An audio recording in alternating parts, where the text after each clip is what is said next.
বিয়ের উদ্দেশ্যে প্রেম করা যাবে কি না? বিয়ের উদ্দেশ্যে প্রেম করা আর কোরবানির উদ্দেশ্যে গরু চুরি করা সমান। বুঝতে পারছেন? কোরবানির উদ্দেশ্যে গরু চুরি করা বুঝেন? আরেকজনের গরু আপনি চুরি করে নিয়ে আসছেন, উদ্দেশ্য কি? কোরবানি করবেন। উদ্দেশ্যটা ভালো না খারাপ? ভালো, উদ্দেশ্যটা খুবই ভালো। আপনি কোরবানির উদ্দেশ্যে আরেকজনের গরু চুরি করে নিয়ে আসলেন। অথবা আরেকটা এক্সাম্পল নেন, কোরবানির উদ্দেশ্যে বিসমিল্লাহি আল্লাহু আকবার বলে একটা কুকুর জবাই করে দিলেন। কি বলেন? উদ্দেশ্য ভালো, পদ্ধতিটাও ভালো, কিন্তু অজাগায় করলেন। সওয়াব হবে না গুনাহ হবে? গুনাহ হবে। ঠিক একইভাবে বিয়ের উদ্দেশ্যে প্রেম করলে সওয়াব হবে না, বরং গুনাহ হবে। হ্যাঁ, এটা ঠিক। এই বাটপাড়ির এই সময়ে, প্রতারণার এই সময়ে বেশিরভাগ তথাকথিত বিবাহ বহির্ভূত সম্পর্ককারী, হারামে লিপ্ত পাপিষ্টরা, জেনাকারেরা মেয়েদের সাথে প্রতারণা করে, মেয়েরাও অনেক সময় ছেলেদের সাথে প্রতারণা করে, বিয়ের লোপটোপ দেয়। এগুলো সব মিছা কথা। ও ধান্দা হলো বাটপাড়ি, অবৈধ সম্পর্ক করে তার সুবিধা হাসিল করা হলো ধান্দা। বেশিরভাগই এই বেঈমানি বাটপাড়ি হয় এই জগতে, ঠিক না ঠিক? কারণ জগৎটা তো হারাম, অতএব ওই হারামে আরাম নাই তো, দুই নম্বরই ছাড়া কিচ্ছু নেই। সেখানে কেউ যদি পাক্কা নিয়ত করে, না আমি দুই নম্বরই করে ছেড়ে যাব না, তার বিয়েই করব, এবং সত্যি সত্যি সে বিয়েই করলো, তাহলে এ হলো বাটপারদের মধ্যে ছোট বাটপার। খারাপ মানুষদের মধ্যে তুলনামূলক কম খারাপ, এটাও খারাপ।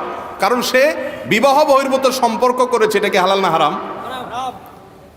আপনি কোনো মেয়েকে বিয়ে করবেন, আপনি জানেন মেয়েটা ভালো, সব দিক থেকে ভালো, আপনি বিয়ের জন্য নিজেকে উপযুক্ত করবেন, পয়সা করে কামাবেন, মোহরের টাকা জোগাবেন, এরপরে বাপকে পাঠায়, বড় ভাইকে পাঠায় প্রস্তাব দেওয়া হবেন। এটা হলো বিয়ে করার নিয়ম।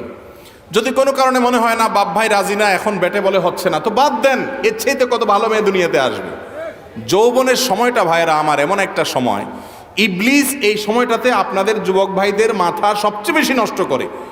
বলে কি যে এইটা যদি হাতছাড়া হয়ে যায় তোর জীবন শেষ বেটা, তুই কপাল পোড়া বেটা, এটা হাতছাড়া হলে কিচ্ছু না।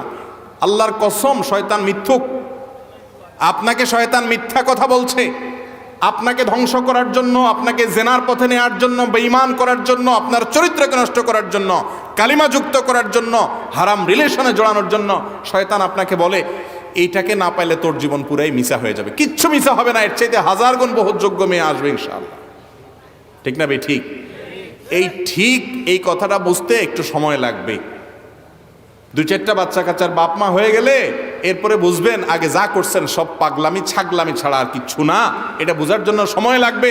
এই জন্য নিজের বুঝে না আসলেও আল্লাহর কথার উপরে কনফিডেন্ট রাখেন, বিশ্বাস রাখেন, ঈমান রাখেন। আল্লাহ বলেছেন হারামে আপনার জন্য আরাম নাই, আল্লাহ আপনার জন্য হারামে আরাম রাখেন নাই, অতএব সেটাকে না করেন।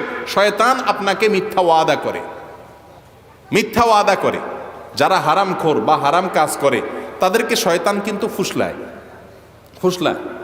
এই কাজটা করলে তোমার বিরাট লাভ হয়ে যাবে। একটা সময় সে বুঝতে পারে না, আমি আসলে লাভের চাইতে লস বেশি করছি। এই বিবাহ বহির্ভূত সম্পর্ক করে যত সম্পর্ক হয়, মনে হয় যে কপতি অবৈধ সম্পর্ককারী জেনাকাররা একজন আরেকজনকে পাইলে মনে হয় সুখের সাগরে ভাসবে। বিয়ে করতে দেরি নাই, এরপরেই তাদের ঝগড়া ঝাঁটি এবং সংসার ভাঙা শুরু হয়। ঠিক না বে ঠিক? বিবাহ বহির্ভূত প্রেম যেটা হয়, অবৈধ ভালোবাসা যেটা হয়, এই ভালোবাসাটা হলো অলওয়েজ মেড ইন চায়না। এটা হলো সবসময় কি? Made in China. আর বিবাহের পর যে ভালোবাসা হয় এটা made in Japan. Made in Japan না বলে বলতে পারি made in Medina, made in মক্কাতুল মুকাররমা, মেড বাই কোরআন এবং সুন্নাহ। এটাতেও অশান্তি হয় না তা না হয়, কিন্তু তুলনামূলকভাবে ওইটার সাথে এটাকে যখন কম্পেয়ার করবেন দেখবেন যে এখানে অশান্তির পরিমাণ ওইটার তুলনায় হাজারো গুণ লাখো গুণ কম। ঠিক না বে ঠিক? যুবক ভাইয়েরা, আমি সব সময় সব জায়গায় এই প্রসঙ্গে কথা আসলেই বলি, ওই মুরব্বী চাচাদেরকে জিজ্ঞেস করেন চাচিদের সাথে সম্পর্ক কত গাঢ়, আপনারা কত মহব্বত ভালোবাসা আপনাদের উতরায়, কত প্রেম প্রীতি করেন, চিঠি দেন, মেসেজ লেখেন, ফেসবুকে, হোয়াটসঅ্যাপে, মোবাইলে, ফোনে, ইটিস পিটিস কত কিছু করেন, ভালোবাসা আপনাদের উতরায়, বলতে বলতে মুখ দিয়ে ফেনা তুলে ফেলেন, কিন্তু এরপরেও দেখা যায় বিয়ের 6 মাস যেতে না যেতে বিয়ে ভেঙে যায়। ওই যে মেড ইন চায়না, ঠিক না? আর মুরব্বীদের যে ভালোবাসা ছিল, যায় দেখেন সারাদিন চাচি কাজ করছে, চাচা খেতে কাজ করছে, একটু দেখাও পায় নাই, একটু কথা বলার সুযোগও পায় নাই, কথা বললেও দোষ মনে করতে মুরব্বীরা, কোনো চান্সই পায় নাই, ওই রাত্রে শোয়ার সময়টা দেখা হয়েছে। কিন্তু 60 বছর 50 বছরের বৈবাহিক সম্পর্ক এখনো ওই বুড়িরে ছাড়া বুড়া, বুড়ারে ছাড়া বুড়ি, চাচারে ছাড়া চাচি, চাচিরে ছাড়া চাচা বাসে না। ঠিক না ভাই? ঠিক। তাদের ভালোবাসা অরিজিন না? আপনাদের এই যুবকদের, আজকালকার যুবকদের ভালোবাসা অরিজিন? তাদেরটা বেশি অরিজিনাল না? খাঁটি না? এখনো সব বেজাল আর 2 নম্বর। শয়তান মিথ্যুক, সে আপনাকে বলে না এই মেয়ের সাথে বিয়ে না করলে তোমার জীবন শেষ হয়ে যাবে। আপনি বলবেন ডাহা মিথ্যা কথা বলতেছিস তুই, কিচ্ছু হবে না, ওর মতো কত মেয়ে আসবে যাবে। আমি নিজেকে গড়ি এবং সৎ পথে চলি। আমি সবসময় বলি, সফট ড্রিঙ্কসের ঢাকনা যদি খুলে ফেলান, জাঁচটা চলে যায়, এরপরে কিন্তু আর ওটা খায়া স্বাদ নেই। ঠিক না ভাই? ঠিক। যারা যৌবনকালকে নষ্ট করে ফেলেন এ সমস্ত অবৈধ ভালোবাসায়, হারাম সম্পর্কে, তারা যখন বিবাহ শাদী করেন, ওইটা জাহাজের মতো আবেগটা শেষ হয়ে যায়, একবার ইউজ হয়ে গেছে, এরপর আর আবেগ আর কাজ করে না, পুঁজিতে টান পড়ে।